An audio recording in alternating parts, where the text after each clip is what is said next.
ایوان صاحب السلام علیکم۔ جی جی شکر الحمدللہ، آپ سنائیے گا؟ اللہ تعالیٰ کا احسان ہے، تھینک یو شیخ سر۔ صاحب ٹھیک ٹھاک ہیں؟ اللہ تعالیٰ کا بڑا خیر احسان ہے، وفیت اللہ سے آپ ہیں؟ کو عزت دے۔ ہم بہت مہربانی آپ کی، تھینک یو سر۔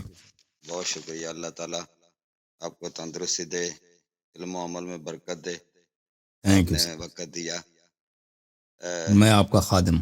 پچھلے دنوں بھی آپ سے بات ہوئی تھی، آپ سے شاید آپ کو یاد ہو، جی جی تو بالکل بالکل آج بالکل۔ بھی کچھ تھوڑی گفتگو جی آج سر بھی کچھ بسم اللہ۔ گفتگو کرنے کا ارادہ ہے جی کہ میں نے کچھ سوال کچھ جاننے کے لیے آپ کو زحمت دی ہے جی سر۔ کہ اس میں نے اس دن بھی ایک نوٹ دیا تھا، میں یہ کہہ رہا تھا کہ ہمارے یہاں پاکستان میں نا اہل اسلام جو ہے نا سبھی پاکستان میں اہل بیت کا نا احترام کرتے ہیں دل سے، بالکل بالکل سوائے ناصبیوں کے۔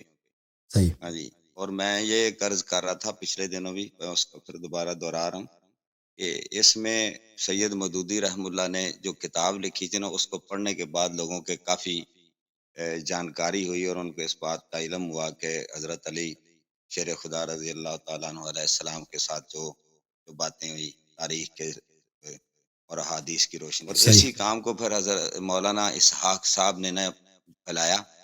تو صحیح۔ ورنہ تو یہاں آپ یہ آپ کو کیمرہ جو پتہ ہے ہی نا، ہے کہ پاکستان میں اس طرح۔ کیمرہ کے سامنے آ جائے بیٹھے جی پلیز، تھینک یو، اس طرح بہتر ہے، تھینک یو سر۔ اچھا جی بسم اللہ، اچھا، ماشاء اللہ تو ماشاء اللہ۔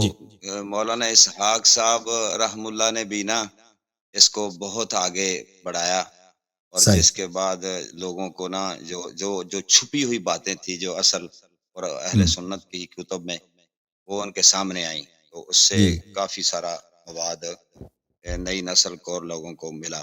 میں خود اتنی صحیح عمر ہو گئی ہے، مجھے خود اس چیز کا کوئی علم نہیں تھا کہ جی اہل بیت کے بارے میں یہ ہم سے چھپایا گیا۔ یہ بات صحیح آپ کی درست ہے۔ صحیح۔ تو یہ ہمارے جو آج کے کچھ موضوع ہیں، چونکہ اور بھی دوست ہیں، میں نے جی کچھ عنوان رکھے تھے، اس میں کچھ حدیث کا موضوع تھا، اس کے اوپر گفتگو تھی، آپ سے ہم، مطلب جاننا چاہتا تھا، جی اور اس میں کچھ تقلید کے کچھ مسائل تھے، سوالات تھے، جی ہیں تو یہ لمبے، لیکن میں نہیں جتنا آسان ہوگا چھوٹے چھوٹے جواب میں پہلے لے لوں گا، اور جو موضوع تھوڑا سا لمبا ہوگا وہ بعد میں لے لوں گا، جی اور سر جتنا بھی آپ کے پاس آسانی سے وقت ہوا وہ میں اتنا ہی لوں گا۔ صحیح ہے۔ میں کوئی بڑی آپ کی نوازش ہے کہ آپ نے پھر اتحاد امت کے بارے میں کچھ گفتگو تھی، وہ آپ سے سوال لینا تھا۔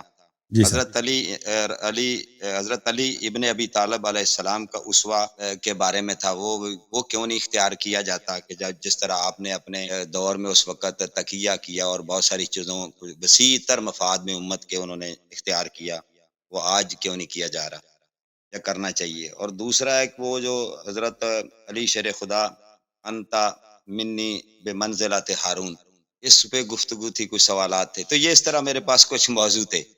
تو میں شروع کرتا ہوں کہ ایک تو آپ کا تھوڑا سا ذاتی پوچھ لوں کہ آپ کی سر ایج مبارک کیا ہے؟ وہ جو ہے سیکرٹ ہے، بوڑھے ہیں ہم۔ اچھا سیکرٹ، بوڑھا ویری اولڈ آپ مین۔ کھاتے کیا ہیں؟ کھاتے وہی جو آپ لوگ کھاتے کیا کھاتے ہیں؟ ہو، روٹی گوشت سبزی مٹھائی۔ نہیں نہیں، وہ میری میں آج جو ہے بات ہو رہی تھی برمنگھم میں نا، وہ میرے سے ہاں، خط و کتابت کرتا ہوں، مفتی ہیں ہم، محمد فاروق علوی صاحب، وہ جی گجرانوالہ میں بہت بڑے مناظر ہیں اہل سنت کے دیوبند ہم، کے نا، جی میں ان سے بات کر رہا تھا، تو وہ میری اور ان کے درمیان میں خفیہ باتیں ہیں، اور وہ ان سے میں اہل تشیع کے بارے میں وہ ہم، بہت ان کے ساتھ ان کی نا گفتگو ہے، اور مسائل کے بارے صحیح میں ان سے جی کاؤنٹر چیک کرتا ہوں۔ صحیح۔ تو خیر آگے میں کہ کس سے آپ کا جو اہل بیت شعبہ ہے یہ وہ زیادہ اہل بیت امامت ہے؟ علیہ السلام کے حدیث میں کھانوں میں گوشت کی بڑی تعریف ہے۔ سید ال ماشاء اللہ ماشاء سید اللہ۔ الطعام میں وہ اس کو طعام کا میں لفظ بھول گیا، سید الادام ظاہر ہے، ہوں، اس کا جو بہترین کھانا ہے ہاں گوشت۔ جی اہل بیت جی علیہ السلام نے فرمایا کہ ہم لوگ گوشت زیادہ کھاتے ہیں، اپنے شیعوں کو بھی فرمایا گوشت زیادہ کھائے، فرمایا کہ جو شخص 40 دن میں گوشت نہ کھائے تو اس کو قرضہ لینا چاہیے گوشت کھانے کے لیے۔ اور اس کے علاوہ بہت سارے دوسرے اچھا کھانے ان کے احادیث میں تعریف ہے، جیسے بازن جان ہے، اور دوسرے بہت سارے کھانے ہیں، عدس ہے وغیرہ وغیرہ۔ تو کھانا جو ہے جی حقیر کھانا میں کم ہی کھانے کی کوشش کرتا ہوں، اور تو یہ جیسے دوسرے لوگ کھاتے ہیں اسی طرح ہم کھاتے ہیں بھائی۔ صحیح ہے۔ اب میں شروع ہم، کرتا ہوں کہ سر یہ بدعت ایک جو نیا بات آپ کرتے ہیں نا، آپ کی گفتگو آپ کے لیکچرز میں کہ بدعت ہوتی ہے، اور ہمارے ہاں بھی یہ بریلوی حضرات اور کچھ ہیں کہ بدعت سیاح اور بدعت حسنہ، کچھ ایسی چیزیں ہوتی ہیں جو آپ اشارہ سمجھ گئے ہیں، تفصیل میں آپ کے ٹائم کی وجہ سے میں ذرا مزید تفصیل نہیں کروں گا. تو یہ کوئی نئی چیزیں آتی ہیں جس کو ہم مطلب اپنا لیتے ہیں، ہمارے تمام ہی فرقوں میں یہ بات ہے، تو الزام ایک دوسرے پہ ہم لگاتے ہیں کہ وہ بدعت ہے، وہ بدعت ہے، وہ بدعت کر رہا ہے، وہ گمراہ ہے. تو یہ آپ کا کیا رائے ہے سر، بدعت سیاح اور بدعت حسنہ کے کوئی جو یہ ٹھیک ہے، اس میں کچھ ایسی باتیں ہیں جو جائز ہیں؟ تو اگر کوئی چیز شریعت میں انسان داخل نہ کرے نا، سنتا حسنتا، حدیث شریف میں اہل بیت علیہ السلام کی جانب سے، من سن سنتا حسنتا فله، میں حدیث دکھا دوں، من استنى بالسنة عدل فاتبعها كان له أجر من عملها من غير أن ينقص من أجورهم شيء، ومن استنى بالسنة جور فاتبعها كان له مثل وزر من عمل به من غير أن ينقص من أوزارهم شيء. لیکن انسان بدعت کون سے حرام ہے کہ اگر آپ شریعت میں دین میں کوئی چیز چینجز لائے نا، ابھی مثلا میں نکاح کا طریقہ چینج کروں، نکاح کا طریقہ اب کہہ دوں کہ بھئی نکاح اس طرح، یا مثلا میں طلاق کا طریقہ کار چینج کروں کہ طلاق اس طرح ہوتی ہے، اللہ کہ اللہ اور رسول صلی اللہ علیہ وسلم نے کوئی اور بات بتائی ہے، یا میں کوئی اپنے سے کوئی نماز بنا، اب بھئی اس طرح نماز پڑھنا یہ جو ہے یہ مستحب، یا میں کوئی روزہ اپنے سے بنا دوں کہ بھئی یہ روزہ پڑھنا، روزہ اس طرح رکھنا جو ہے وہ کوئی حدیث کوئی آیت کچھ بھی نہیں ہے، تو وہ جو ہے وہ یہ بدعت ہے، یہ بدعتی جہنمی ہے، یہ شخص یہ اللہ سے افتراء ہے، رسول اللہ صلی اللہ علیہ وسلم پہ جھوٹ باندھنے کے مساوی ہے، کیونکہ آپ شریعت میں چینجز لا رہے ہیں، تو لوگوں کو یہ بتائیں گے کہ اللہ کا حکم یہی ہے، حالانکہ اللہ کا حکم نہیں ہے، یہ باطل چیز ہے. لیکن اگر ہم یہ کرتے ہیں کہ کوئی چیز سن سنت حسنتا فلہ اجرها، اگر کوئی شخص کوئی اچھی عادت، کوئی اچھی سنت لوگوں میں پیدا کرتا ہے، مثلا ہمیں پتہ ہے کہ فرض کریں کہ منڈے کے دن یا خمیس کے دن روزہ رکھنا مستحب ہے، ٹھیک ہے نا، تو ہم اس کی اپنے گھر والوں کو اس کی عادت ڈال دیتے ہیں کہ بھئی میرے گھر میں سب لوگ جو ہے جمعرات کے دن روزہ رکھتے ہیں، یہ جو ہے یہ سنت یہ پہلے سے شریعت میں موجود ہے، لیکن کوئی اس کا اتباع کرنے والے کم ہے. میں نے اپنے گھر والوں میں اس کی عادت ڈال دیا، اب پڑوسیوں میں بھی عادت ڈال دیا، اب میں شاگردوں کو بھی کہتا ہوں وہ بھی عادت ڈال دیا. یہ سنت حسنہ میں نے آغاز کی ہے، یہ کوئی میں نے دین میں کوئی نئی چیز داخل نہیں کی ہے، دین سے پہلے میں موجود تھا لیکن یہ ترک ہو چکا تھا، اب لوگ اس کی اتباع کرتے ہیں. اب یا مثلا نماز تہجد جو ہے اس کی بڑی ثواب ہے، اب فرض کریں میرے علاقے میں کوئی نماز تہجد نہیں پڑھتا، میں لوگوں کو بتاتا ہوں کہ بھئی نماز تہجد اس کا اتنا ثواب ہے، اس کا اتنا ثواب ہے، اپنے گھر والوں کو بتاتا ہوں، تو میری وجہ سے کچھ لوگ نماز تہجد پڑھتے ہیں، تو وہ لوگ جو نماز تہجد پڑھیں گے مجھے بھی اس کا ثواب ملے گا، ان کے اجر سے کچھ کم نہیں ہوگا، اس کا مجھے اجر ملے گا. یا فرض کریں کہ ہمارے شہر میں اگر کوئی باہر سے کوئی آدمی آتا ہے، تو کوئی اس کو کھانا نہیں کھلاتا، کوئی اس کو، یعنی پرانے زمانے میں آتے تھے نا، مختلف قافلے آتے تھے، تو بعض علاقے ایسے ہوتے تھے کہ وہ اجنبی کو وہ کوئی ان کی خاطر مدارت نہیں ہوتی تھی مہمان کی، وہ بھائی ان کو اگر کوئی کسی نے پیسہ دے، انہوں نے پیسہ کھانا خرید لیا تو خرید لیا، وہی وہ بھوکے رہ جاتے ہیں. فرض کریں ہم کسی گاؤں میں رہتے ہیں، یہاں سے کوئی اجنبی آتا ہے، ہم گاؤں والوں کو بتائیں گے کہ مہمان جو ہے یہ اللہ کا پیارا ہوتا ہے، مہمان کی اگر کوئی خدمت کرتا ہے تو اس کی بڑی اجر ثواب ہے مہمان کی. اگر آپ کسی مہمان کو کھانا کھلاتے ہیں تو مہمان برکت اپنے ساتھ لے کے آتا ہے. تو میں اس کو پھیلا دیتا ہوں اپنے گاؤں والوں کو، کہتا ہوں کہ بھئی یہاں سے کوئی قافلہ گزرتا ہے مسلمانوں کی، تو ان کو بھئی تم اس طرح نہ کہو کہ بھئی ان کو بالکل نہ کھانا نہ پانی کچھ نہ دو، ان کو بلاؤ، اپنے گھروں میں بلاؤ، ان کی کچھ عزت کرو، یا ان کو کچھ کھانا روٹی جتنا تمہارا ہو سکتا ہے ان کو دیا کرو. یہ سنت حسنہ جو ہے، سنت حسنہ اس کا پھیلانا مستحب ہے. یہ اس کا مطلب یہ نہیں کہ ہم اپنے سے سنت بناتے جائیں. ہاں بدعت حسنہ، جیسے امام ہمارے ہاں جو حدیث ہے وہ سنت حسنہ کی ہے، سنت حسنہ کی آغاز کرنا، جو چیز پہلے سے موجود ہے اس کو آپ ترویج کریں، اس کو لوگوں کو سکھائیں. لیکن اگر کوئی چیز دین میں آپ اضافہ نہیں کر سکتے. بدعت حسنہ اگر کوئی ایسی نئی چیز جو دین میں اضافے کا سبب نہیں ہے، بھائی میں نے عرض کیا نا کہ مثلا کوئی مہمان کو کھانا نہیں کھلاتے، یا کوئی فقیر ہے اس کی کوئی ہیلپ نہیں کرتا، اگر اس کو بدعت کہیں گے کہ ابھی میں نے شہر میں یہ رواج پیدا کیا کہ مثلا میرے شہر میں کتنے بیوائیں ہیں، بیواؤں کا کوئی پوچھنے والا نہیں ہے، اب میں نے یہ طریقہ کار لوگوں کو سکھا دیا کہ بھئی اس شہر میں جتنے یتیم ہیں، جتنے بیوائیں ہیں، ہفتے میں ایک دن ہم ان کو ایک کھانا کھلائیں گے، چاول ان کے گھر بھیج دیں گے، گھی ان کے گھر بھیج دیں گے، ٹھیک ہے نا. یہ رواج ہمارے شہر میں آ گئی کہ بیواؤں کو امیر لوگ جو ہیں منڈے کے دن ان کے گھر جو ہے کچھ راشن بیچ دیتے ہیں. چلیں یہ شریعت میں اس کا کوئی اس طرح سنت نہیں ہے، لیکن ہم نے یہ طریقہ کار آغاز کیا. لیکن ہم یہ نہیں کہتے کہ بھئی یہ سنت پیغمبر ہے، یہ ایک اچھی رواج ہم نے آغاز کی ہے، یہ اچھی بات ہے. اس کی اس وقت تک کہ ہم اس کو شریعت سے نسبت نہ دیں کہ اب یہ کہہ دیں کہ بھئی یہ پیغمبر بھی یہ کرتے تھے، مگر اس کی وہ حدیث اگر ہے، ٹھیک ہے نا. تو بدعت یہ ہے کہ آپ اگر شریعت میں کوئی چیز داخل نہ کریں تو کوئی بات نہیں ہے، وہ نہ کہیں کہ یہ شریعت کا جز ہے. آپ ہزار دنیا میں اچھی اچھی کاموں کا آغاز کریں لیکن اس کا نسبت رسول اللہ صلی اللہ علیہ وسلم سے نہ دیں. اگر یہ ایسی چیز ہے جو رسول پاک صلی اللہ علیہ وسلم کی سنت ہے لوگوں نے ترک کر دی ہے، اس کو دوبارہ احیا کریں، یہ اچھی بات ہے. لیکن اس طرح بدعت حسنہ کو اس طرح کا نہیں ہے کہ بھائی آپ دین میں کسی چیز کا آغاز کریں، کوئی نماز، کوئی روزہ، کوئی اپنے سے کچھ مستحب چیز بنا دیں. وہ حرام ہے، وہ اس کا کرنے والا جہنمی ہے. جی سر اجازت دیں، ایک ذرا کوشش کیجیے میرے مختصر جواب ہو جائیں اوکے زیادہ سوالات اچھی بات ہے، اچھی بات ہے. ایڈریس ہو سکیں. Okay sir. ناجی فرقہ یعنی آپ فرما رہے ہیں کہ امامیہ ہے نا آپ کے نقطہ نظر کے مطابق نجات پانے والے اور رائٹ سائڈ، تو آپ کے شیعہ میں بھی بہت سارے فرقے ہیں جو گروہ ہیں. اسی طرح اہل سنت میں امت میں تو بہت سارے گروہ ہیں، ہر گروہ دوسرے کو باطل کہتا ہے. تو چلے آپ کی بات کو اگر لے لیں کہ امامیہ کے ساتھ، تو آپ مرجیت کو بھی اس دن آپ کا مناظرہ میں نے سنے ہیں سارے. تو کل قیامت کے ہمارے ہاں ایک حدیث ہے، نبی اکرم صلی اللہ تعالی علیہ وسلم کی صفیں سب سے زیادہ ہوں. اس لحاظ سے تو اگر دیکھا جائے تو امامیہ میں بھی اگر آپ مرجیت، وہ بھی امامیہ ہیں، فقہ جعفریہ کے پیروکار ہیں، فالوورز ہیں، اور آپ اخباری علماء ہیں جو میرے معلومات کے مطابق، تو محدثین یا اہل حدیث ہمارے ہاں اس کو اہل حدیث کہتے ہیں. تو یہ اس طرح تو کافی لوگ ہی باطل پہ چلے گئے ہیں، تو پیچھے ہوتے صفیں سب سے زیادہ کیسے بنیں گی؟ جی بالکل بالکل. دیکھیں رسول پاک صلی اللہ علیہ وسلم کی حدیث ہے، شیعہ نے بھی روایت کیا، آپ لوگوں نے بھی روایت کی، بخاری میں موجود ہے. بدأ الاسلام غریبا وسیعود غریبا فطوبى للغرباء. اسلام کا آغاز ہوا ہے غربت میں. غربت سے مراد جو اردو میں غربت ہے وہ عربی میں نہیں ہے. اردو میں غربت بولتے ہیں جس کے پاس پیسے نہیں ہیں، وہ غریب ہے. عربی میں غربت بولتے ہیں بے یار کو، بے کس کو. اسلام کا آغاز ہوا بے کسی میں، یعنی اس کے اتباع کرنے والے بہت کم لوگ تھے، قلیل لوگ تھے. وسیعود غریبا، رسول پاک صلی اللہ علیہ وسلم نے فرمایا ان قریب اسلام پھر اکیلا رہ جائے گا، اس کے فالوور بہت کم ہو جائیں گے. فطوبى للغرباء، تو جنت ہے اور اچھی بشارت ہے ان کم لوگوں کے لیے جو اسلام کی اتباع کر رہے ہیں. دیکھیں ابھی ہم جس عہد میں رہ رہے ہیں وہ رسول پاک صلی اللہ علیہ وسلم کا وہ فرمان ہے. اسلام کے فالوورز کم ہیں اور بہت جلدی آپ کو پتہ ہے رسول پاک صلی اللہ علیہ وسلم کے زمانے وَيَدْخُلُونَ فِي دِينِ اللَّهِ أَفْوَاجًا يَدْخُلُونَ النَّاسَ فِي دِينِ اللَّهِ أَفْوَاجًا.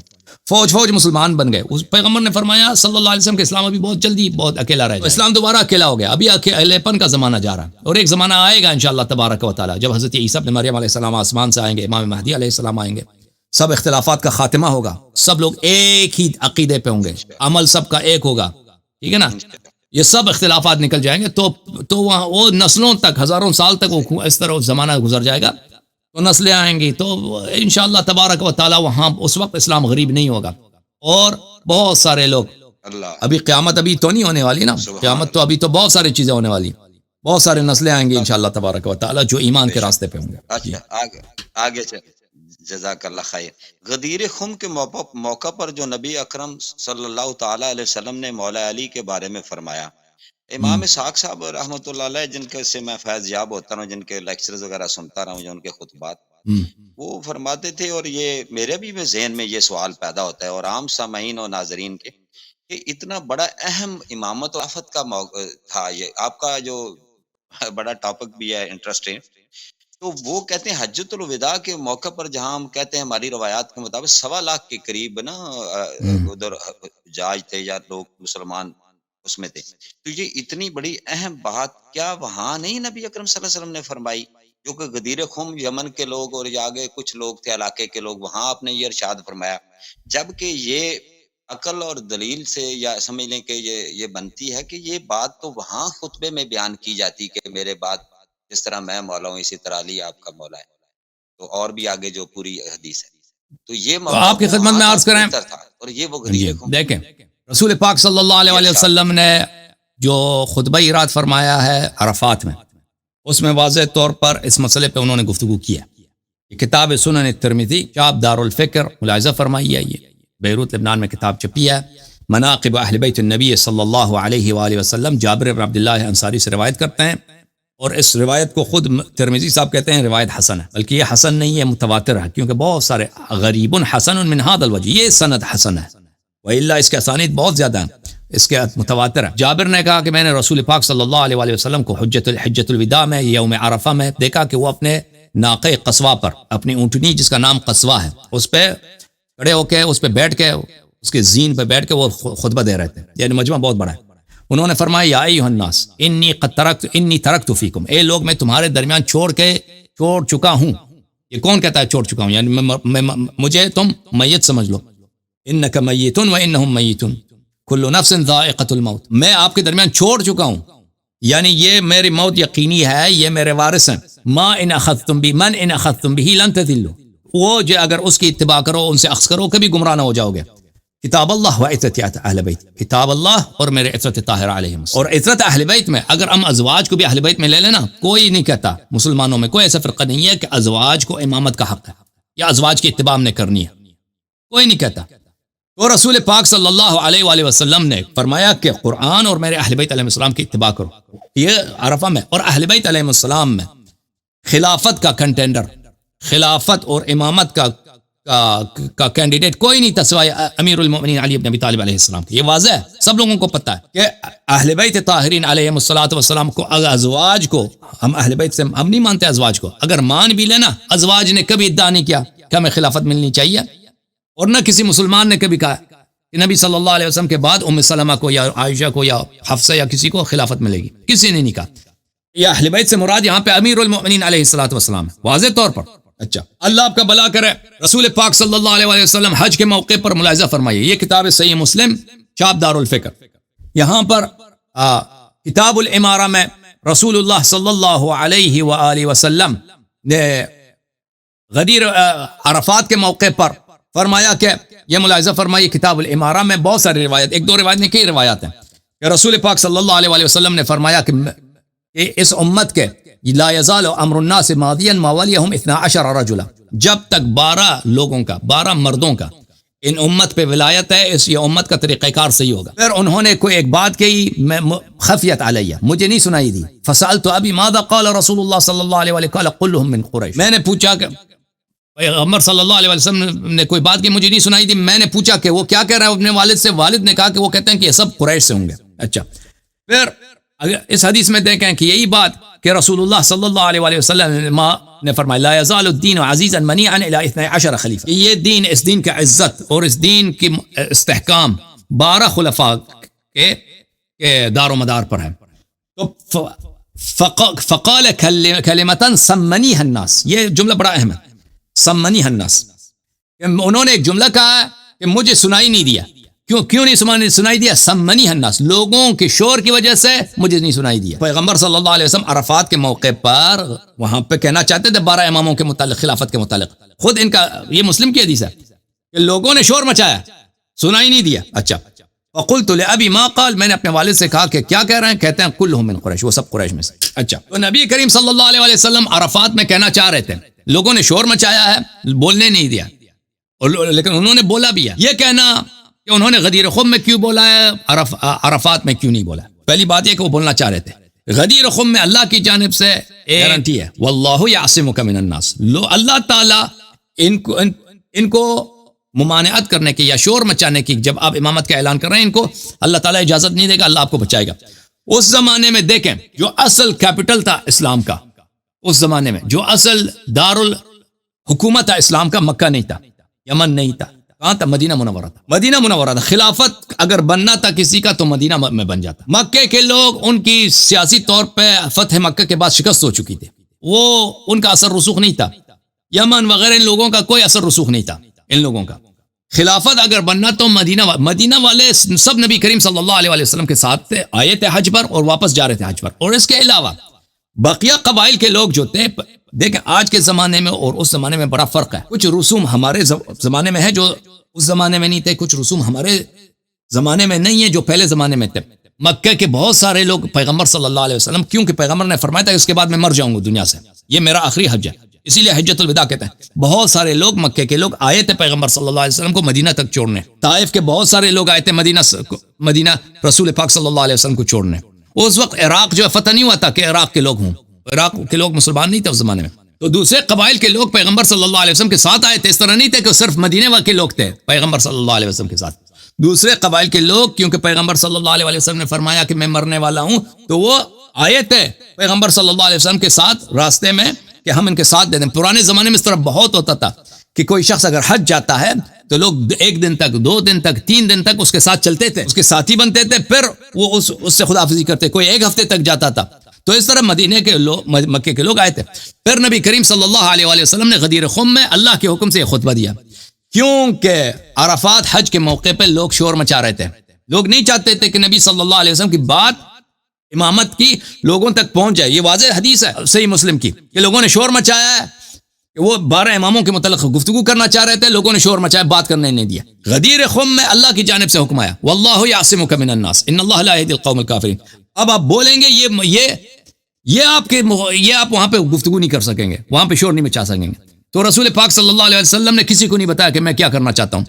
جب غدیر خم پہنچے ہیں تو سب کو روک دیا. بھائی دن بھی بڑا گرم ہے, بولا یہاں پہ جھاڑو لگاؤ درختوں کے نیچے. پھر انہوں نے خطبہ دیا ہے. اور سب لوگ ہکے بکے رہ گئے کہ سفر کے راستے میں انہوں نے ہمیں روکا کیوں, ہم سن لیں جلدی سے کہ کہنا کیا چاہتے ہیں. تو پھر وہاں پہ کسی کو جرأت نہیں ہوئی کہ ان کو اعلان کرنے کا سے روک دیں. جی بسم اللہ. جزاک اللہ خیر شیخ صاحب. یہ ایک چھوٹا سا سوال کر لیتا ہوں, اس کا جواب مختصر دیجیے گا. اتحاد مسلمان کی بڑی بات, امت کی بات ہوتی ہے, تو اس کے لیے کہ امت کا اتحاد ہو, امت مسلمان کا اتحاد ہو, ٹھیک ہے, قرآن ایک, قبلہ ایک, کعبہ ایک, قیامت پر ایمان, اللہ رسول پر ایمان, کتب پر ایمان جو ایمان مفصل ہے, اور اسی طرح حضرت علی شیر خدا کو بھی ہم سب لوگ امام مانتے ہیں.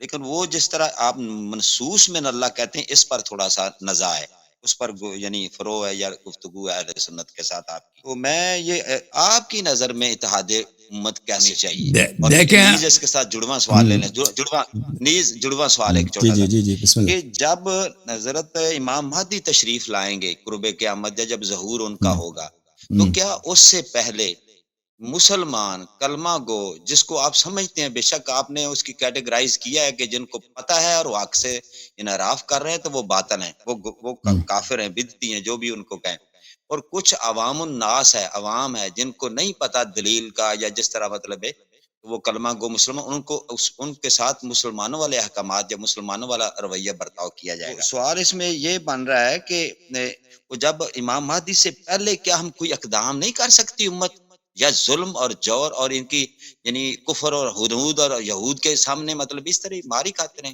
دیکھیں اہل بیت علیہ السلام کی جو روایات ہے اتحاد امت کے متعلق, رسول پاک صلی اللہ علیہ وسلم نے خود خبر دی ہے, قرآن مجید نے خبر دی ہے کہ سب امتیں بڑھ گئی ہیں اپنے پیغمبروں کے بعد, سب امتیں بڑھ گئی ہیں, اختلافات آ گئے ہیں.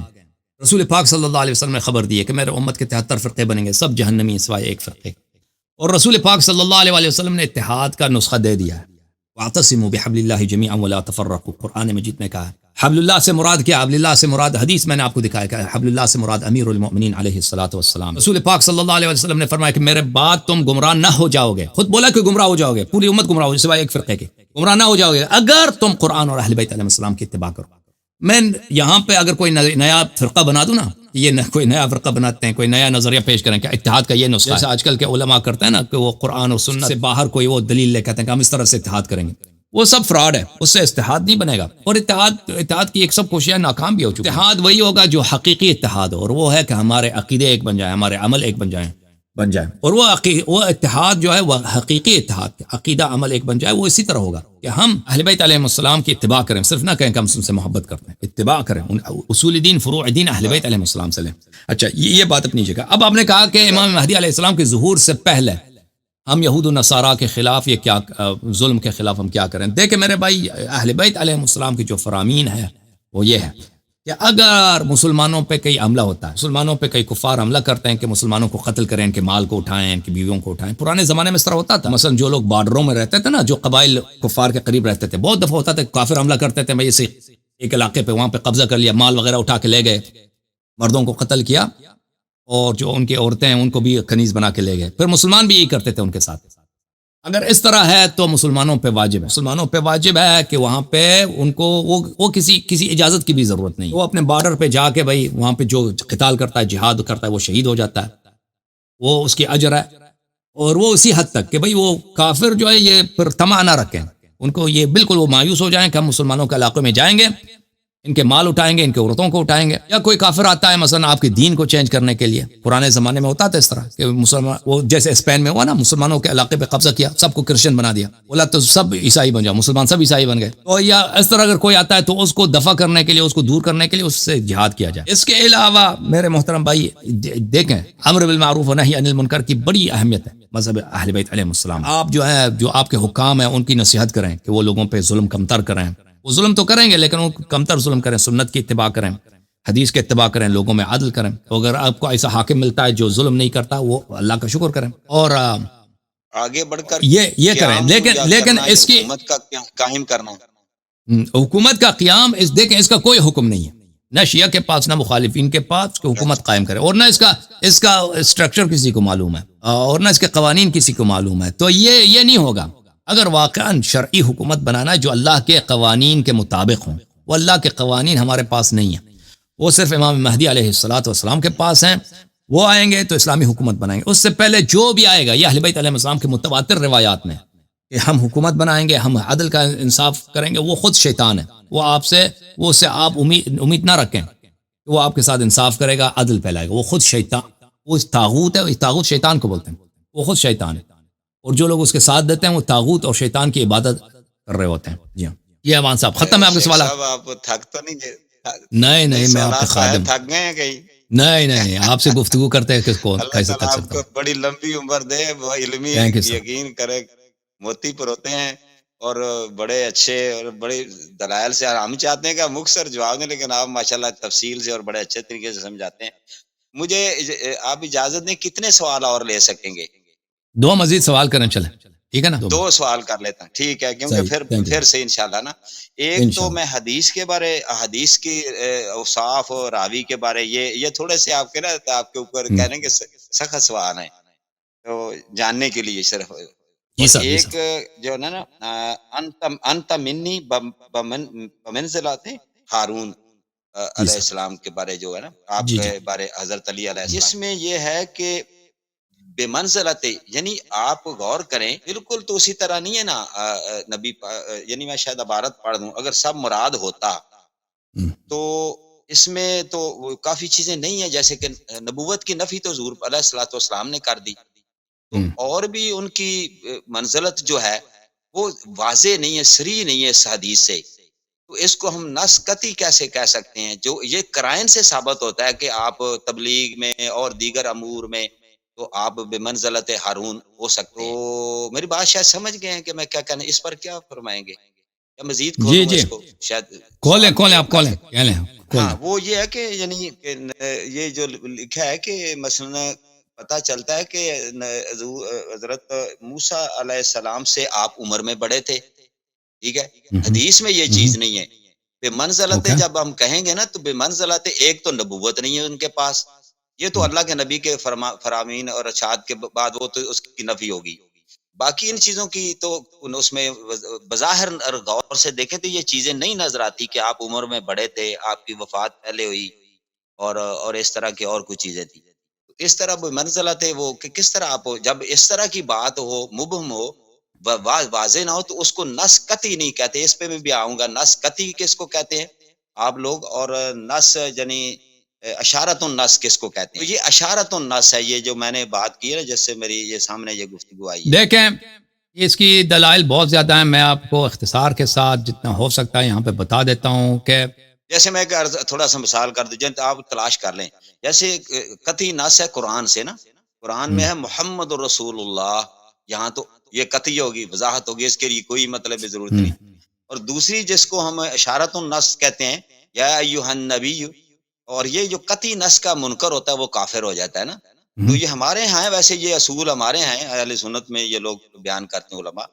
یا ایھا النبی انا ارسلناک شاہدا و مبشرا و نذیرا و داعیا الی اللہ باذنہ یہ آیت ہے، اس میں نبی پاک صلی اللہ تعالی علیہ وسلم کا نام نہیں ہے، تو اسے کرائن سے یا دیگر چیزوں سے، تو یہ اس سے کوئی اور بھی شخص مراد ہو سکتا ہے، تو یہ اس کو مطلب قطعی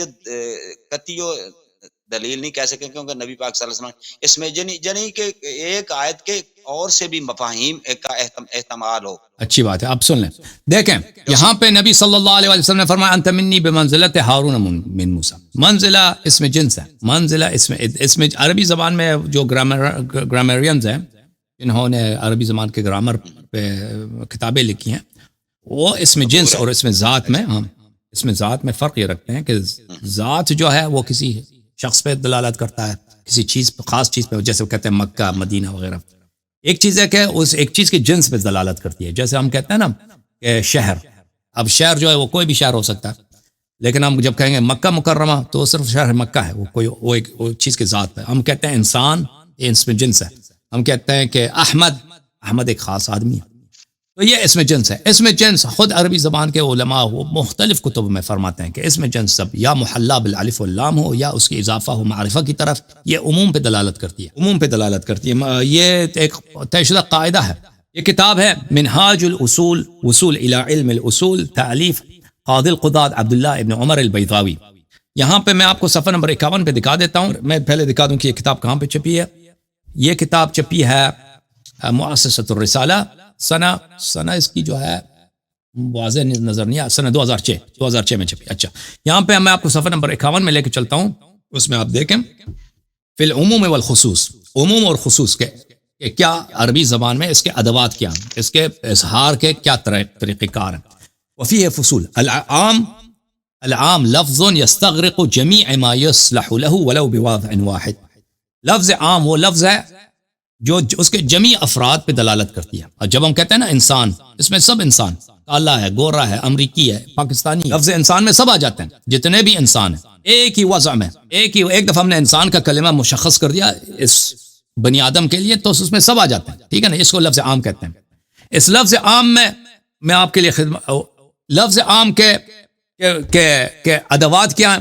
العموم اما لغة بنفسه كأي وكل ومن للعالمين وما لغيرهم وأين للمكان ومثال، أو بقرينة في الإثبات كالجمع المحلى بالألف واللام والمضاف، وكذا اسم الجنس۔ کہتے ہیں ایک دفعہ عموم کے لیے خاص الفاظ عربی زبان میں، مثلا کہتے ہیں کل، لفظ کل جب کہتے ہیں یہ کل سب کو شامل کر دیتے ہیں۔ جب میں اردو میں کہتے ہیں سب، میں کہتا ہوں سب پاکستانی، سب پاکستانی میں سب پاکستانی آ جاتے ہیں، سب عورتیں، اس میں سب عورتیں آ جاتی ہیں، عربی زبان میں لفظ کل۔ اچھا، اس کو چھوڑتے ہیں۔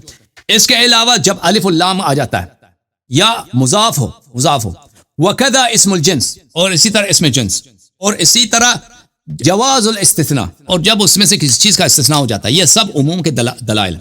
یہاں پہ آتے ہیں انت منی بمنزلت ہارون من موسیٰ، آپ مجھ سے اس منزلت پر ہیں جس میں سے ہارون موسیٰ کے ساتھ۔ یہ لفظ منزلہ لفظ اسم جنس ہے، اسم جنس خود عموم پہ دلالت کرتی ہے، یعنی جتنے، مگر وہ چیز کے عقلاً خارج ہیں یا مثلا بداہتاً خارج ہیں، باقی جتنے ہیں اس میں شامل ہو جاتے ہیں۔ انت منی بمنزلت ہارون من موسیٰ، تو ہارون کے جتنے مرتبہ ہے، منزلت ہے حضرت موسیٰ علیہ الصلوۃ والسلام کی سے، اسی طرح یہ مراتب اور یہ منازل آپ کو مجھ سے حاصل ہے، کیوں لفظ منزلہ جو ہے اس میں جنس ہے۔ اس کے بعد یہ مضاف بھی ہے، اضافہ ہوا، جب اضافہ ہوتا ہے خود اضافہ عموم پہ دلالت کرتی ہے۔ بمنزلت ہارون، یہ جب اضافہ ہوا یہ خود مزید اس میں عموم پہ تاکید ہے۔ اور پھر جواز استثناء، خود نبی صلی اللہ علیہ وسلم نے استثناء، عموم کی علامت کیا؟ استثناء صحیح ہو، نبی صلی اللہ علیہ وآلہ وسلم الا انہ لا نبی بعدی، میرے بعد کوئی نبی نہیں ہے، نبی صلی اللہ علیہ وسلم نے اس کو خود جواز استثناء عموم پہ دلالت کرتی ہے۔ اچھا، میں مختصر سے آپ کو جواب دے دیتا ہوں۔ تو یہاں پر عموم منازل ثابت ہو گئے، مگر وہ منازل جو ہمیں پتہ ہے کہ وہ خارج ہیں، جیسے آپ نے کہا ایج میں بڑھیں، ہارون علیہ السلام ایج میں، عمر میں بڑھیں، یا ہارون علیہ السلام موسیٰ علیہ السلام کی زندگی میں بنے، اور وہ اتنا کوئی شرعی منزلہ نہیں ہے کہ ایج میں بڑا ہونا، یہ کوئی شرعی منزلہ نہیں ہے، اور یا مثلا کسی کے حیات میں مر جانا، یہ کوئی شرعی منزلہ نہیں ہے۔ بات ہو رہی ہے ان منزلت اور مرتبہ کی جو شرعی طور پہ ہے۔ اچھا، سوائے نبوت کے وہ سب کے سب ثابت ہیں۔ اچھا، اللہ تعالیٰ آپ کا بھلا کرے۔ انت منی بمنزلت ہارون من موسیٰ، تو نبی صلی اللہ علیہ وآلہ وسلم عربی زبان کو بخوبی جانتے ہیں۔ نبی صلی اللہ علیہ وآلہ وسلم موسیٰ علیہ السلام کو بخوبی جانتے ہیں کہ کون ہے، اور ہارون کا کیا، ان سے کیا منزلت ہے وہ بھی بخوبی جانتے ہیں۔ ملاحظہ فرمائیے، میں آپ کو ایک کتاب دکھا دوں، فتح الباری، بخاری میں ایک حدیث ہے کہ الخالہ بمنزلۃ الام، کہ خالہ جو ہے ام کی طرح ہے۔ حافظ ابن حجر فتح الباری میں اس پہ کہتا ہے کہ نہیں یہ اس طرح اس طرح ہے، اس میں عموم نہیں ہے۔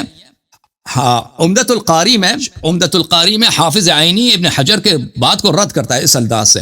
یہ عمدۃ القاری بشرح صحیح البخاری جزء 17 چاپ دار الفکر۔ یہاں پہ میں آپ کو لے کے چلتا ہوں میرے محترم ناظرین، صفحہ نمبر 264 میں، صفحہ نمبر 264، یہاں پہ صفحہ نمبر 264 ہے۔ ملاحظہ فرمائیے کہ حافظ عینی صاحب اس میں کیا کہتے ہیں، کہتے ہیں وقال بعضهم لا حجة فيه لمن زعم أن الخالة ترث لأن الأم لا ترث، قلت هي من ذوي الأرحام، قال الله تعالى وأولى الأرحام بعضهم أولى ببعض في كتاب الله، وعلى هذا كانت الصحابة رضي الله تعالى عنهم، حتى روي أن عمر قضى في عم لأم وخالة أعطى العم الثلثين والخالة الثلث، والحديث لا تنافي توريث الخالة بل ظاهره يدل عليه من حيث العموم۔ کہتے ہیں کہ جن لوگوں نے اس پہ توریث کا کہ خالہ کو میراث نہیں ملتا وہ غلطی پر ہے، کیونکہ حدیث میں خالہ جو ہے ماں کی منزلت پر ہے، خالہ ماں کی منزلت پر ہے، اور صحابہ اسی لیے اسی حدیث کی وجہ سے خالہ کو میراث دیتے تھے، خالہ کو میراث دیتے تھے، پر وہ بتاتا ہے کہ کتنا میراث دیتے ہیں۔ اچھا، اور بھی اس کے دلائل بہت زیادہ ہیں۔ تو بہرحال نبی جب ہم کہتے ہیں نا کہ فلانی فلانے کے منزلے پر ہے، اس کا مطلب یہ نہیں ہے کہ وہ باتیں جو ہمیں پتہ ہے کہ وہ عقلاً بداہتاً خارج ہیں وہ بھی اس میں ہے، نہیں، لیکن ان کے علاوہ باقی عموم سب کو گھیر لیتا ہے۔ نبی صلی اللہ علیہ وآلہ وسلم نے فرمایا کہ انت منی بمنزلت ہارون من موسیٰ، آپ مجھ سے اسی منزلت پر ہیں کہ ہارون موسیٰ سے ہے۔ تو ہم دیکھتے ہیں کہ شریعت موسیٰ میں، دین موسیٰ میں ہارون علیہ السلام کا کیا مرتبہ ہے۔ پہلا مرتبہ یہ ہے کہ اخلفنی فی قومی، حضرت ہارون علیہ السلام حضرت موسیٰ کے خلیفہ ہیں، تو ثابت ہو گیا خلافت امیر المؤمنین علیہ السلام کے، واجب الاتباع ہیں، شریک امر ہیں، واشرکہ فی امری، اور بہت سارے دوسرے مقامات کا بھی گنتی کرنے کی ضرورت نہیں ہے، کبھی تفصیل سے بات کریں گے۔ ہاں، تو یہ لفظ عموم کے لیے ہے، ہاں یہ لفظ وضع اس کے عموم کے لیے ہوا۔ اچھا، اب آپ نے کہا کہ یہاں پہ نصوص جو ہے واضح نصوص جیسے محمد رسول اللہ صلی اللہ علیہ وسلم، میں آپ کو حدیث دکھا دیتا ہوں، اسی حدیث منزلت کو میں آپ کو دکھا دیتا ہوں میرے بھائی، ایک منٹ۔ حدیث منزلت میں نبی صلی اللہ علیہ وآلہ وسلم، یا شیخ یہ بھی بتائیے گا کہ یہ جو آپ حدیث پیش کر رہے ہیں یہ کوانٹٹی کے اعتبار سے اور کوالٹی کے اعتبار سے، کوانٹٹی کے اعتبار سے یہ مراد کہ اس کا درجہ ہے متواتر ہے، مشہور ہے، یا وہ کیا ہے؟ حدیث منزلت تو متواتر ہے، اس میں شک ہی نہیں۔ اچھا جی سر، ٹھیک ہو، ایک منٹ میں آپ کی خدمت میں ایک چیز پیش کروں۔ آپ نے کوالٹی کی بات کی تو میں آپ کو ایک چیز دکھاتا ہوں۔ یہ کتاب ہے سیر اعلام النبلاء، چھاپ مؤسسۃ الرسالہ، جز 13 تالیف ہے محمد ابن عثمان الذہبی کی، سن 1993 میں چھپی ہے۔ یہ صفحہ نمبر ہے 430۔ یہاں پہ ابن ابی عاصم حافظ کبیر، ابن ابی عاصم بہت بڑے حافظ تھے، امام بارع، یہ بہت بڑے اور محقق امام تھے، اس حدیث کے متبع للآثار، آثار بولتے ہیں حدیث کو، حدیث کے یہ جمع کرنے والے اور محدث تھے، کثیر التصانیف۔ قال ابو الشیخ کان من الصیانة والعفة بمحل عجیب، ابو الشیخ نے کہا کہ تقوی میں اور پرہیزگاری میں اس کا بڑا مرتبہ ہے۔ اچھا، ملاحظہ فرمائیے، یہ ان کی کتاب ہے کتاب السنہ لابی بکر احمد ابن عمرو ابن ابی عاصم، الجزء الاول، چھاپ دار السمیعی للنشر۔ آپ نے کہا کہ نا مجھے نص دکھاؤ، سن 1998 میں چھپی ہے۔ یہ حدیث نمبر 1222 ہے، ابن عباس سے روایت ہے، قال رسول اللہ صلی اللہ علیہ وآلہ علی علیہ السلام، رسول اللہ صلی اللہ علیہ وآلہ وسلم نے علی علیہ السلام سے کہا۔ اچھا، میں اس حدیث سے پڑھنے سے پہلے میں اس کتاب کے محقق کے متعلق کہہ دوں کہ اس کتاب کا جو محقق ہے وہ کٹر وہابی ہے، یہ کوئی شیعہ نہیں ہے، کوئی ایران کی چھپی ہوئی کتاب نہیں ہے۔ یہ اس کا محقق کون ہے؟ اس کتاب کا کتاب السنہ لابی بکر ابن ابی عاصم، حققہ وخرج احادیث، اس کتاب کو تحقیق کیا ہے، اس کا حدیث کا اس نے اخراج کیا، کون؟ دکتور باسم ابن فیصل الجوابرہ، دکتور باسم ابن فیصل الجوابرہ، استاد الحدیث، حدیث کا پروفیسر ہے، بکلیت اصول الدین کالج، بجامعۃ الامام محمد بن سعود الاسلامی الریاض، ریاض امام محمد بن سعود اسلامک یونیورسٹی میں اصول الدین کالج میں، اس میں حدیث کے پروفیسر ہیں، یعنی اور یہ محمد ناصر الدین البانی کے خاص شاگرد، یعنی کٹر وہابی انٹی شیعہ، اس کا کام یہی ہے کہ شیعوں کی تکفیر کرے۔ اچھا، اس نے اس کتاب کی تحقیق کیا، جیسے میں نے عرض کیا، یہ کتاب دار السمیعی للنشر میں سن 1998 میں چھپی ہے۔ کہاں چھپی ہے؟ ریاض میں چھپی ہے، سعودی عرب میں، ٹھیک ہے نا، میں سعودی عرب نہیں کہنا چاہتا، کیونکہ یہ ملک، یہ بلاد الحرمین جو یہ سعودیوں کا نہیں ہے. یہ ظلم دیکھیں کہ انہوں نے اپنے خاندان کا نام، ابھی کوئی پاکستان میں نا اپنا خاندان، مثلا کوئی پاکستان کا وزیر اعظم نواز شریف پاکستان کو شریفستان کہہ دے، یہ تو ظلم ہو گیا نا پاکستانیوں پہ. بھئی یہ کیا ظلم ہے؟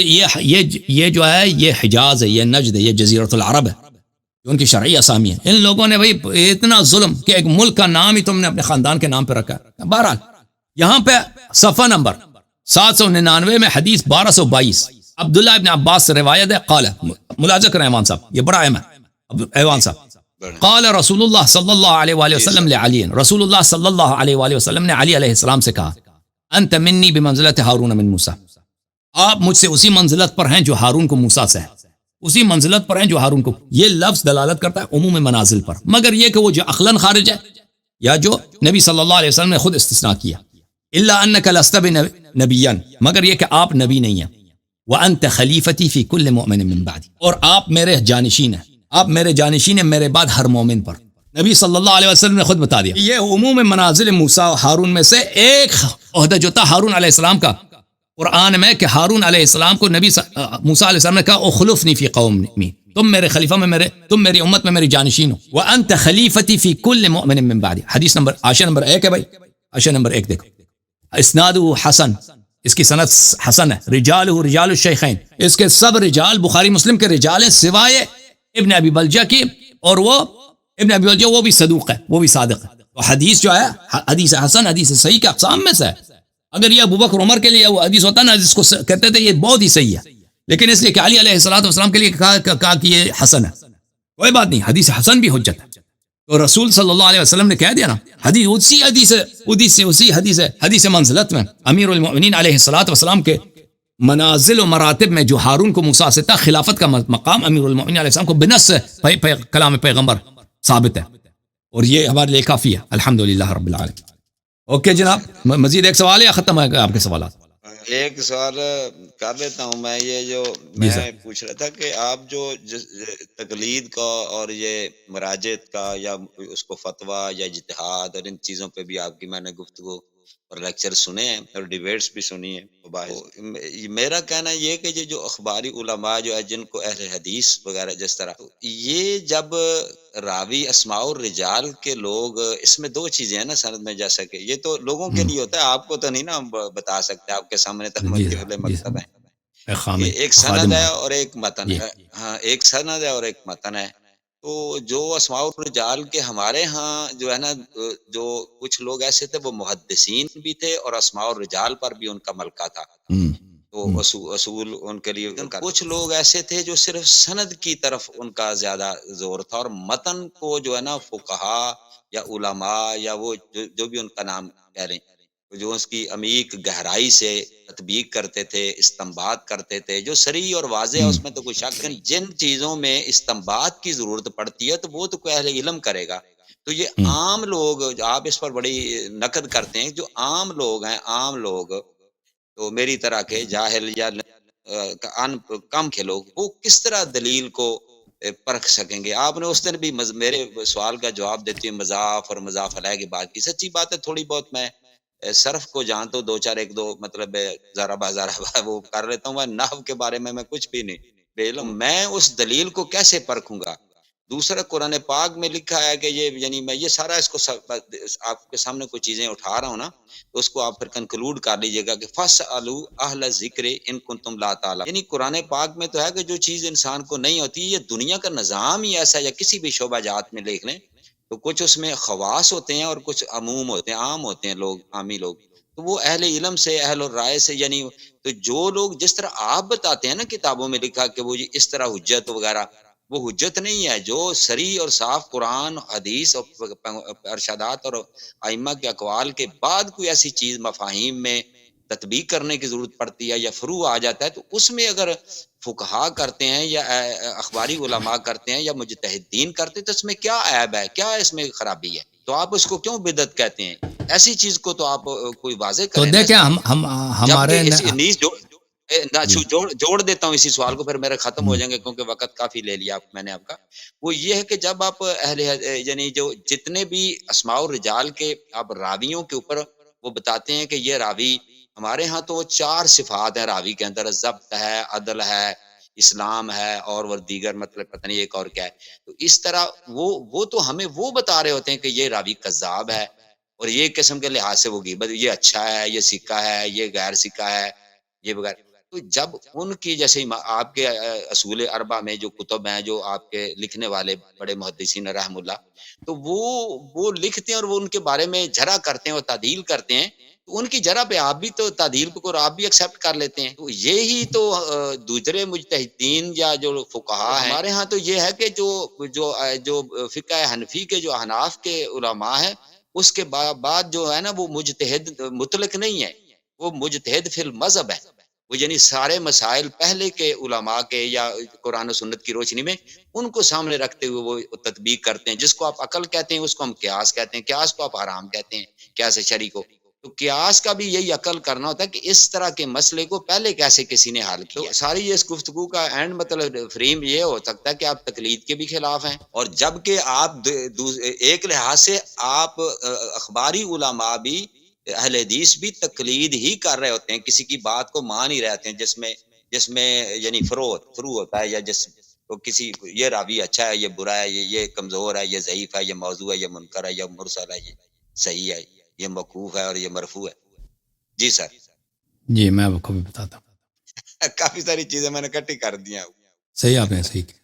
وہ یہ لمبی ایک نقطے پہ بڑی بحث ہو سکتی ہے اور آپ ماشاءاللہ اس پر ملکہ رکھتے ہیں، لیکن چونکہ چلو موٹی جو جتنا آپ کچھ سمجھ آئی ہے اس کے اوپر گفتگو کریں. کہ میرا یہ کہنا ہے کہ آپ اخباری علماء جو ہیں وہ بھی تو اسماء الرجال پہ، ایک تو ہے کہ امام جو ہے نا، وہ اس دن بھی عرض کی تھی کہ امام حسن عسکری کے بعد تو جب تک تو امام ائمہ سے رجوع کرتے ہیں ٹھیک ہے، اور جو گئے لوگ اہل علم لوگ ان سے جا کے انہوں نے سیکھا، پوچھا کہ یہ امام صاحب یہ کیسے ہے.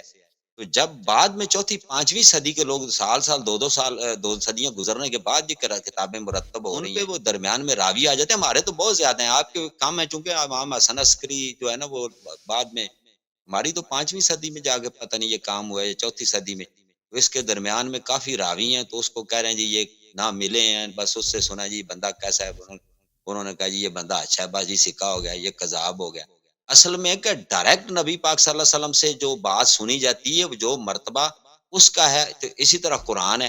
اب قرآن مجید کلام الہی ہے، اور جو حدیث ہے اس کے درمیان میں جو ہمیں راوی ہیں، راوی غیر معصوم. قرآن متواتر ہے اور متواتر امتی سے ہم تک پہنچا ہے، اور قرآن پاک کے بارے میں جو بھی ہے، تو کیا متواتر حدیث، ایک اور سوال فریں، وہ جو حدیث ہے اس کا اور کلام مجید کا ایک ہی اس کا مقام ہے، حجت ہے. دیکھیں میرے بھائی، جی ہم جو صحیح حدیث ہے اس کا قرآن کے ساتھ کوئی فرق ہی نہیں ہے. جس طرح قرآن حجت ہے، حدیث بھی حجت ہے. نبی صلی اللہ علیہ وسلم کا جو کلام ہے، ٹھیک ہے نا، جو سب مسلمانوں کو پتہ ہے کہ نبی صلی اللہ علیہ وسلم اور قرآن میں کہ کلام کی حجت میں کوئی فرق ہی نہیں ہے، چاہے اللہ کا ہے چاہے نبی صلی اللہ علیہ وسلم کا. کلام الہی اس کو کہتے ہیں، اس کو ہم حدیث کہتے ہیں. میرے حدیث حجت میں کوئی فرق نہیں ہے، حجت میں کوئی فرق نہیں. ابھی میں نبی صلی اللہ علیہ وسلم مجھے کوئی آیا سنا دے، وہ آیا نہ سنا دے، ٹھیک ہے نا، میں اگر ان کے بارگاہ میں وہ مجھے آیا سنا دے چاہے آیا نہ سنا دے، وہ خود کہہ دیں، کوئی فرق ہی نہیں. یعنی میرے لیے کوئی فرق نہیں. وہ ڈائریکٹ سن رہے ہیں. ہاں بالکل، اسی سے تو پھر کوئی فرق نہیں. ہاں حدیث متواتر اسی کو کہتے ہیں، حدیث متواتر اسی کو کہتے ہیں جو یقینی ہے. متواتر اسی کو کہتے ہیں جو یقینی کا مطلب یہی ہے کہ میں پیغمبر سے سن لوں صلی اللہ علیہ وسلم. یا شیخ وہ قرآن کی حد کلام الہی کے برابر کیسے ہو سکتی ہے؟ بالکل برابر. حجیت میں 10 آدمی یا 15 آدمی ہر اثر میں نبی کا کلام اگر یقینی ہے کہ نبی صلی اللہ علیہ وسلم کا فعل یا قول ہے، چاہے وہ اس میں اور قرآن میں کوئی فرق ہی نہیں ہے. اوکے، حجیت کے لحاظ. اچھا ابھی آپ نے جو سوال کیا کہ ہم تقلید کو کیوں نہیں مانتے. تقلید کس کو کہتے ہیں میرے بھائی؟ تقلید اس چیز کا نام ہے کہ ایک مجتہد کا فتویٰ، اس کا فتویٰ آپ کے لیے حجت ہے. یعنی حجت سے کیا مراد ہے کہ اگر یہ مجھے جو فتویٰ دیا نا، مفتی نے مجھے کہہ دیا کہ تم یہ کرو، یہ نہ کرو، یہ نہ، اگر میں روز قیامت اللہ کے پاس جاؤں، مجھ سے پوچھے گا تو نے ایسا کیوں کیا، تو میں اللہ کے پاس میرا جواب کیا ہوگا؟ یہ نہیں ہوگا کہ یہ نبی صلی اللہ علیہ وسلم کی سنت ہے، یہ نہیں ہوگا کہ یہ قرآن کی آیت ہے، یہ نہیں ہوگا کہ ائمہ طاہرین علیہ السلام کا یہ فرمان ہے. یہ میں کہوں گا کہ میں فلان مجتہد فلان مفتی کا یہ فتویٰ تھا، اور اللہ تعالیٰ مجھے چھوڑ دے گا. بھائی اللہ تعالیٰ مجھے چھوڑ دے گا، کیونکہ میں نے جو میرے تکلیف ہے، جو میرا واجب ہے، واجب کیا ہے کہ میں مفتی کے فتوے پہ عمل کروں. جب تک میں نے مفتی کے فتوے پہ عمل کیا ہے تو میری جو جان چھوٹ گئی، اللہ تعالیٰ مجھ سے حساب نہیں لے گا. اب یہ حجیت کا مطلب یہ ہے، مفتی کا فتویٰ میرے لیے حجت ہے. اس کی کوئی دلیل نہیں ہے کہ اللہ کے علاوہ، رسول صلی اللہ علیہ وسلم کے علاوہ، اور ہم شیعہ جو ہیں ائمہ طاہرین علیہ السلام کو مانتے ہیں، ان کے علاوہ ایک اور بھی طبقہ ہے، ان کا فرمان بھی آپ پہ حجت ہے. یہ ایک بہت بڑی بدعت ہے دین میں، بہت بڑی بدعت. شیخ کوئی حجت کے درجے میں تو کوئی نہیں کہتا، یہ آپ کہہ بالکل رہے ہیں. بالکل بالکل شاید یہی آپ کہتا کے ہے، اہل بالکل شیعوں کے نزدیک یہی ہے، شیعہ مذہب میں وہ بھی یہی کہتے ہیں کہ مفتی کا فتویٰ حجت ہے. بالکل جو تقلید آپ کرتے ہیں ابو حنیفہ کے فرمان پہ عمل کرتے ہیں اس لیے کہ وہ حجت ہے. اچھا بہرحال یہ شیعوں کے ہاں ہیں کہ وہ مجتہد کے فتوے کو، تقلید کی تعریف ہی یہی ہے. اجازت دیں شیخ انہوں نے بہت سے چھوڑے ہیں، شیخ صاحب انہوں نے بہت چھوڑے ہیں امام ابو حنیفہ کے دودھ کے معاملے میں، یعنی کئی ان کے فرامین، ان کے فتووں کو امت نے جو ماننے والے ہیں اہل سنت احناف چھوڑتے ہیں، مجھے نہیں معلوم. بہرحال وہ فتوے کو اپنے لیے حجت سمجھتے ہیں. ٹھیک ہے نا، کہ آپ نے عمل کیوں کیا، کہتے ہیں مفتی کا صاحب کا فتویٰ یہی. تو یہ حجت منحصر ہے، کس میں؟ حجت منحصر ہے کلام اللہ اور کلام اہل بیت علیہ السلام میں. اب لوگوں کو قرآن اور سنت سمجھ نہیں آتی، ہم اس بات کو مانتے ہیں کہ اگر ان کو آپ نہ بتائیں تو نہیں سمجھ آئے گی. فتویٰ بھی نہیں سمجھ آتا. فتویٰ بھی عام لوگ، آدمی جس طرح قرآن نہیں پڑھ سکتا، حدیث نہیں پڑھ سکتا، وہ فتویٰ بھی نہیں پڑھ سکتا. اس طرح نہیں کہ فتویٰ پڑھنا ان کے لیے آسان ہے، کیونکہ فتویٰ کس زبان میں ہوتی ہے؟ فتویٰ ابو حنیفہ کے جتنے فتوے عربی میں، ابو یوسف ان کا شاگرد ہے، ان کا فتویٰ عربی زبان میں. احناف کے جو کتب ہیں فقہ کے سب عربی زبان. عوام پڑھ سکتے ہیں؟ نہیں پڑھ سکتے بھائی. علماء کیا کرتے ہیں؟ اس کو شرح دیتے ہیں بھائی عوام کے لیے کہ بھائی ابو حنیفہ کے فقہ میں ہمارا طریقہ کار یہ ہے کہ نکاح اس طرح ہوتی ہے، طلاق اس طرح ہوتا ہے، تدفین اس طرح ہوتا ہے، حج اس طرح ہوتا ہے. تو وہ لوگوں کو بتائیں گے تو لوگ سیکھیں. شیعہ مذہب میں یہ ہے میرے محترم بھائی کہ شیعہ مذہب میں احادیث بہت زیادہ ہیں، بالخصوص فروع دین میں، حلال و حرام کے مسائل میں، اور یہ احادیث سب کے سب صحیح ہیں، نہ صرف صحیح ہیں بلکہ یقینی ہیں. تو یہ احادیث جو ہیں، اگر لوگ اس کے بجائے، علماء اس کے بجائے کہ لوگوں کو مراجع کے فتوے سنا، اور وہ یہ کہہ کر کہ حدیث آپ کو سمجھ نہیں آ سکتی، یہ بکواس، یہ جھوٹ، یہ اتنا بڑا فراڈ، ان کو شرم نہیں آتی. لوگوں کو آپ کو سمجھ نہیں آتی، ہم اس لیے آپ کو فتوے سناتے ہیں. بھائی لوگوں کو اگر آپ سمجھائیں گے تو سمجھ جائیں گے لوگ. لوگوں کو کسی کوئی چیز، وہ فتویٰ بھی لوگوں کو نہیں سمجھ آتی بھائی، کہ فتویٰ وہ زیادہ آسان ہے. وہ کب سمجھ آتی ہے لوگوں کو؟ سیستانی صاحب کے فتوے عام آدمی پڑھ سکتا ہے؟ بالکل نہیں پڑھ سکتا. علماء اس کے لیے وہ بتاتے ہیں، شرح کرتے ہیں. یقین جانے ہر شہر میں سیستانی کے یا مراجع کے کئی وکیل ہوتے ہیں، ان کے دفاتر، ان کا کام یہی ہوتا ہے کہ لوگوں کے لیے ان کے فتوے، اپنے مراجع کے فتوے سنا. ٹھیک ہے نا. اور شیعہ علماء حوزہ جاتے ہیں، مدارس جاتے ہیں، وہاں پڑھتے ہیں، ان کو کبھی حدیث نہیں سکھاتے، کیونکہ ان مراجعوں کو بخوبی پتہ ہے کہ اگر شیعہ طالب علموں نے، شیعہ مولویوں نے، انہوں نے حدیث سیکھی تو پھر ہمارا فتویٰ کون لوگوں کو سکھائے گا؟ یہ بیچارے 15-20 سال جاتے ہیں نجف میں یا قم میں جا کے پڑھنے کے لیے جاتے ہیں، یہ حدیث کچھ بھی نہیں سیکھتے سوائے وہ فتوے سیکھیں کہ فلاں عالم یہ کہتا ہے، فلاں عالم یہ کہتا ہے. وہ بھی غلط، اکثر غلط سیکھتے. یہ آپ کے جو اکثر علماء ہیں ان کو فتوے بھی صحیح نہیں آتے، یہ بھی غلط آتے ہیں، کیونکہ فتوے ان کے اتنے سخت ہوتے ہیں، اتنے اس میں شرائط ہوتے ہیں، ہر فتویٰ اس میں اتنے مختلف صورتیں ہوتی ہیں کہ وہ کسی کو، جن کو بھی یاد نہیں رہتا. جن کو بھی سکھا دینا، جن بھی بھول جائے گا. تو میرا عرض یہ ہے کہ یہ فتویٰ، یہ تقلید اس لیے باطل ہے کہ اس کا بطلان بدیہی ہے. بدیہی سمجھتے ہیں نا، بالکل واضح ہے سورج کی طرح. کہ آپ غیر معصوم کے کلام کو کہتے ہیں حجت ہے. کس نے کب کہا؟ کب اہل بیت علیہ السلام نے کہا کہ ہمارے علاوہ آپ ہماری کلام کو نہیں سمجھ سکتے؟ دوسروں کا کلام اس لیے آپ پہ حجت. وہ آ کے سمجھ لیں، پھر آپ کو وہ جو ہے وہ جو بھی کہیں وہ صحیح. اس طرح نہیں ہے.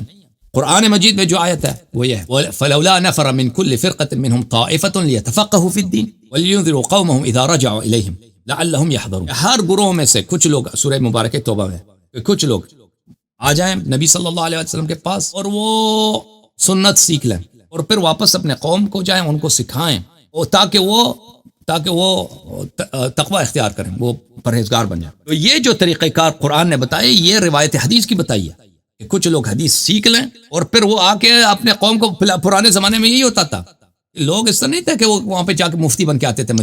مدینہ سے لوگ جا کے محدث بن کے آتے تھے، سنت سیکھ کے آتے تھے کہ ہم نے پیغمبر صلی اللہ علیہ وسلم کو دیکھا ہے کہ وہ اس طرح، نبی پاک صلی اللہ علیہ وسلم اس طرح وضو بناتے ہیں، ہم نے ان کو دیکھا ہے کہ وہ اس طرح سے مثلا نماز پڑھتے تھے، اس طرح سے وہ اذان ہوتی. پھر آ کے اپنے قوم کو بتاتے تھے، 1 آدمی 2 آدمی 4-5 آدمی مختلف آتے، اور لوگوں کو بالکل یقین ہوتا تھا کہ یہ سنت ہے. تو یہ طریقہ کار ہے جو قرآن نے بتایا. ٹھیک ہے نا، کہ آپ لوگ حدیث سیکھیں. ہاں، اور یہ نہیں ہے کہ لوگوں کو پھر سمجھ نہیں آ سکتی. آپ حدیث سیکھیں، لوگوں کو حدیث سکھائیں، سنت سکھائیں، لوگ سمجھ جائیں گے. شیخ یہ تو جو آپ فرما رہے ہیں یہ تو صاف صریح اور واضح بات جو ہے نا اس کے متعلق تو ہے، تو ہمارے ہاں تو اتنی احادیث ہیں تو یعنی بہت ساری ہیں کہ جس کے اندر اتنا اختلاف ہے اور اس کے اندر راوی ہیں، یہ تو پورا سمندر ہے اور پورا منگل ہے اس میں، یہ راوی یہ فلاں راوی نے یہ کہا، فلاں نے یہ کہا، فلاں نے یہ کہا، اس کے اوپر اسناد کے اوپر اسماء اور رجال کا پورا علم ہے، وہ کسی کو جھوٹا کہہ رہا ہے، دوسرا اس کو سچا کہہ رہا ہے. تو میں یہ اس کا جواب آپ گول کر گئے کہ یہ جو ثقافت ہے، غیر معصوم آدمی ہمیں بتا رہا ہے اور غیر معصوم راوی کر رہا ہے. ائمہ کو تو ٹھیک ہے آپ معصوم مان رہے ہیں یا کہہ رہے ہیں آپ کے نقطہ نظر سے بھی، تو وہ معصوم کی بات اگر انہیں ڈائریکٹ سنی ہے پھر تو حجت ہے، لیکن یہ انڈائریکٹ جو درمیان میں 3-4 آدمی آپ کو بتا رہے ہیں کہ جی یہ امام نے فرمایا، اور جب کہ ہمارے سامنے ہے کہ یہ اس میں کذاب بھی ہیں، اس میں موضوع بھی ہیں، من گھڑنتو بھی ہیں چیزیں. جی شیخ. اس کا جواب یہ ہے میرے بھائی کہ ہمارے ہاں جو حدیث کا تالیف کا طریقہ کار ہے اور جماعت مخالفین کا اس میں بڑا ائمہ طاہرین علیہ الصلوۃ والسلام نے اپنے زمانے میں رسول پاک صلی اللہ علیہ وسلم نے خود امیر المومنین کو احادیث لکھائی ہیں. ائمہ طاہرین علیہ السلام کے زمانے میں ہزاروں کتاب تھے احادیث کے، اور ان میں سے بہت سارے کتاب ایسے تھے جو بہت معروف مشہور تھے، شیعہ ان پہ عمل کرتے تھے، اور شیعہ کبھی سند کو نہیں دیکھتے تھے. یہ بعد میں رواج ہوا کہ شیعہ اسانید کا پرکھتے ہیں. یہ ہمارے علماء یہ بدعت ہے ہمارے مذہب میں. اسانید کی پرکھ یہ ہم نے مخالفین سے سیکھا، کیونکہ ہمارے ہاں اسانید جو ہے صرف مشائخ اجازت ہے. کلینی کے جو اسانید ہے صرف اجازت کے ہیں، اس کا کوئی اثر حدیث کے صحت پہ اثر نہیں پڑتا. یہ کتاب من لا یحذر الفقیہ، میں آپ کو دکھا دیں، من لا یحذر الفقیہ ہے شیخ صدوق رحمۃ اللہ علیہ کی. اس کا جو اعتبار ہے کلینی کی کتاب سے زیادہ نہیں ہے، لیکن اس کے کتاب کے آغاز میں من لا یحذر الفقیہ، چاپ دار التعارف للمطبوعات بیروت میں، اس کے مقدمے میں مقدمۃ الکتاب، اس کتاب کا جو مؤلف ہے شیخ صدوق رحمۃ اللہ علیہ کا مقدمہ، کہتے ہیں وصنفت له هذا الكتاب بحذف الاسانید، اس کتاب کو میں نے لکھا ہے اسانید اس میں نے کوئی سند نہیں لایا، لئلا تكثر طرقه وان كثرت فوائده، تاکہ یہ کتاب بہت موٹی کتاب نہ ہو جائے. ایک حدیث کے میرے پاس اتنے زیادہ طریق ذکر کریں تو کتاب موٹی ہو جائے گی، اور میں نہیں چاہتا کہ کتاب اتنا بڑا ضخیم اور طویل ہو، گرچہ اسانید ذکر کرنے کے فائدے بھی ہیں.